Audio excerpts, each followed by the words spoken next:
हर बंदा वर्शिप कर रहा होता था।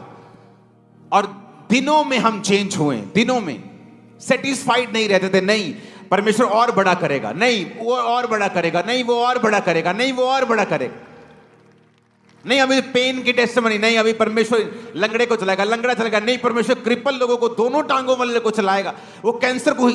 सेटिस्फाइड नहीं रहते थे। इसीलिए आत्मा में हमें भरना था हर टाइम। खासकर जब वर्शिप होती थी, मैं इस तरह से वर्शिप नहीं करता था। जब वर्शिप होती, तालियों के साथ वर्शिप होती थी। इसलिए कहा जाता है कि आपका साजी, आपका गाने वाला, आपकी पब्लिक सभी वर्शिपर्स होने चाहिए, ताकि हर एक जगह ढोल भी बज रहा है तो उसमें भी मसा होना चाहिए, ढोल की बज रही है उसमें मसा होना चाहिए। इसलिए मैं लोग क्या बोलते थे, छोटे छोटे बच्चों को अपने चर्च के पुलपट दे देते थे। वो ढोल की छोटा सा बच्चा बजा रहा है, तबला ये सीख रहा है अभी। मैंने कभी ऐसा नहीं किया, क्योंकि एक बहुत इंपॉर्टेंस है। जब आप वर्शिप करते हैं, आपको आत्मा से भरना है। जब आप पवित्र आत्मा के अभिषेक से भर गए, डेविल का काम फिनिश होगा इन जीसस ने। आप समझ रहे मेरी बातों को? वही कमी है पवित्र आत्मा के अभिषेक की। आप संगति में इसलिए हैं कि परमेश्वर आपके स्पिरिचुअल आईज को ओपन करना चाहता है। आप वचन को सुनेंगे, आप वचन सुन रहे हैं, लेकिन प्रैक्टिकली क्या?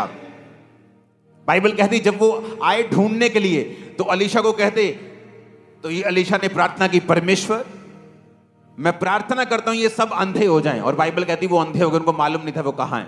अलीशा कहता जिसको तुम ढूंढ रहे हो, आओ मैं तुम्हें लेके चलता हूं। और वो शमरोन के मध्य में ले गया। जब मध्य में ले गया तो उनकी आंखें ओपन हो गई और उन्होंने देखा कि हम दुश्मन के गढ़ में आ गए। तो अलीशा के सेवक बोले अब इन्हें मार लें। कहता इन्हें मारना मत, इन्हें खिला पिला के वापिस कर दे। हालेलुया। मैं आपको बता रहा हूं, अगर पवित्र आत्मा का अभिषेक आपके ऊपर है, आपके एनिमी शर्मिंदा थे, हैं और रहेंगे। शैतान, आपको मालूम है, आप नहीं जानते। आप यहां बैठे, कोई आपके लिए प्लान कर रहा है, कोई आपके लिए गलत प्लान कर रहा है, आप नहीं जानते। लेकिन अगर आप अभिषेक के नीचे हैं, आज मैं यीशु मसीह के नाम में भविष्यवाणी करता हूं, शैतान और उसके सारे प्लान शर्मिंदा हो चुके हैं। आज जितने जन हमारा चर्च में मौजूद हैं, ब्रांचेस में, मैं भविष्यवाणी की आत्मा के साथ आपको बोल रहा हूं, शैतान और उसके सारी योजनाएं आपके परिवार, आपके फाइनेंस के लिए शर्मिंदा हो चुकी है और हो चुकी है और हो चुकी है। आमीन। मेरे को ऊंचे वाला चाहिए चल। कोई जन क्रिश्चियनिटी में विक्ट्री हासिल नहीं कर सकता जब तक वो पवित्र आत्मा की सामर्थ से भरा हुआ नहीं है। इसलिए शैतान कोशिश करता है कि वो आपको इस सामर्थ से, इस फायर से बाहर लेके जाए, किसी भी रीति के साथ, पाप से, डिस्ट्रैक्शन से, किसी तरह के फियर से, एंजाइटी से, डिप्रेशन से, बीमारी से, निराशा से, किसी भी तरह से। लेकिन आपको यह बात मालूम होनी चाहिए, जिस निराशा को शैतान आपको गिराने के लिए इस्तेमाल कर रहा है, उसी निराशा को अगर आप प्रभु को दे देंगे, वही निराशा को परमेश्वर आपको सामर्थ से भरने के लिए इस्तेमाल करेगा। वही बीमारी को परमेश्वर आपको सामर्थ से भरने के लिए इस्तेमाल करेगा। वही पांचपन को परमेश्वर आपको सामर्थ से भरने के लिए इस्तेमाल करेगा।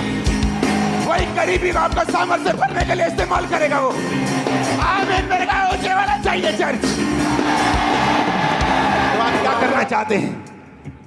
उस निराशा को आप मौका देना चाहते हैं कि वो आपकी फायर को खत्म कर दे, आप डिस्ट्रैक्ट हो जाएं, प्रभु से मुड़ जाएं, पाप करने लग जाएं, क्योंकि आपके दिल की इच्छा पूरी नहीं हुई तो फिर क्या होगा?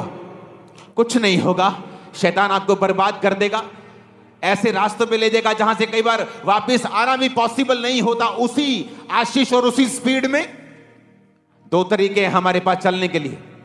या तो अपनी निराशाओं को परमेश्वर को दे दो, और याद रखो किस तरह से यूहन्ना बपतिस्मा देने वाला इस्तेमाल हुआ था। बाइबल कहती है उसके पेट में, जब मां के पेट में था, तो परमेश्वर की आत्मा ने, उसे दूत ने कहा था कि यह मदिरा कभी ना पिएगा, यह पवित्र आत्मा से परिपूर्ण होगा मां के पेट से ही। और बाइबल कहती है जब वो बड़ा हुआ, वो जंगलों में रहता था। क्यों? क्या हुआ? क्या वो किसी ट्राइब का नेता था? क्या वो आदिवासी था कि जंगलों में रहेगा? बाइबल कहती वो एक आम यहूदी था, लेकिन वो जंगलों में रहा। टिड्डियां वन वन मधु खाया करता, फलियां खाता था, वन मधु शहद खाता था।